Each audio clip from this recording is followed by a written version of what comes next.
Germans are not, when we think of the Germans today, they're not what the Germans were back then, in the past. The Germans were a kind of a very passionate, magical, intense people, very much like the Celts. They came from the primal forests of Germany, and all their gods and demons and ghosts and all their kind of phantoms, all cultivated within their culture. I mean, I go not quite deep, but fairly deep into this in the book, because I have to spread out through 3 or 4 books. But Hitler and this had come from the Armament Society and also from the Knights of the Templar in the 1800s. They realized that if they could tap into that missing aspect of German psychology, where they missed their ancestral past, a lot of this had to do with Lutheranism and Presbyterianism being the dominant religion in Germany, because those religions were basically very flat and had taken magic away, where the Roman Catholics in Germany still had things like transubstantiation and the Catholic Latin Mass, which is filled with magic. So that's why the Catholics did not support the Nazis to the same degree. In fact, most of the Catholics voted against the National Socialists in the 1932 elections.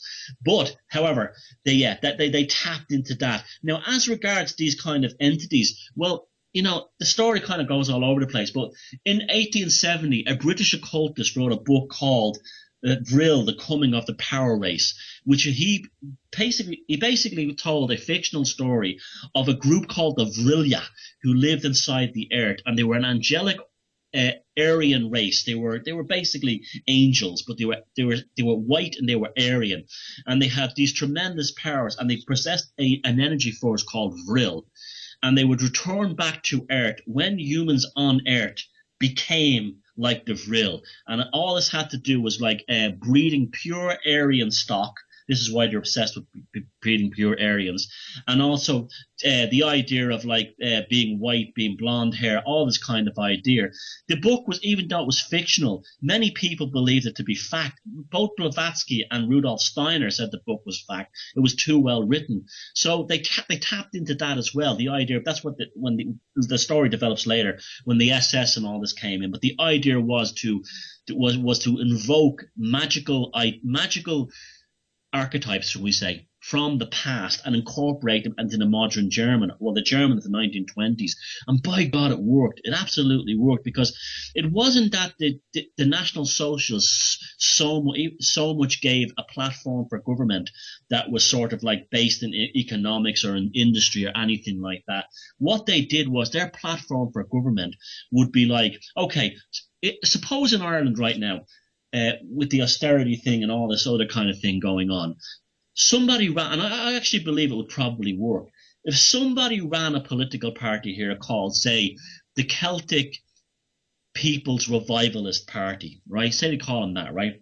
Mm-hmm. And they were competent in everything, and they started to evoke the archetypes of Cuchulainn and Finn McCool and Queen Maeve, and incorporating that into their kind of ideas, you would find very, very surprisingly quickly how many Irish people would suddenly have dormant, almost DNA reawoken in them.